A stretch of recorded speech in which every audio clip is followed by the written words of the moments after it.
سلامونه احترامات می قبول کړئ ګرانو مینوالو تاسو چې څنګه پته ده چې کفایت شاه باچا وفات شوی دی نو زمونږ چې نور کم سنگران دي یا د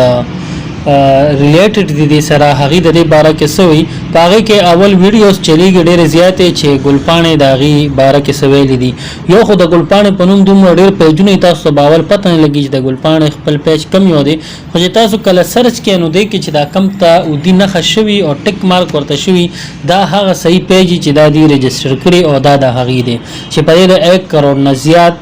لایک دي پدې کې تاسو ګوره په ټوئیټر هم کو تاسو ګوره نو ګلپانې لا اوسه پورې هیڅ نه دی ویلي کې دې چې هغه ملاقات هم کړی خو سوشل میډیا لاغي سن دی ور کړی نو دا خبر هسه غفته ها د دې په باره کې چې دې پیج باندې کم دی اولنې پوسټ اخیری پوسټ کړی دی هغه د جولای 22 باندې دا غینا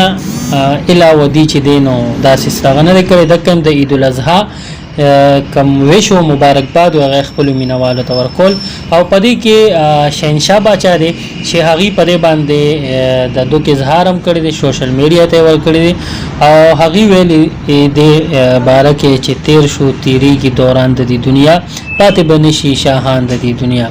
پدې کې هغه سره تصویر وکاګل دی هغه کفایت شاه باچا دی او شهنشاه باچا دی چې دی سره هغه ناست دي او ورسره چې دینو ایوب شاعر هم دی امید دي چې ویډیو بس تاسو خوشوي کو تاسو ویډیو خوشوي دا لایک کړئ چینل سبسکرایب کړئ مونږ ته اجازه راکړئ دلوي الله فامان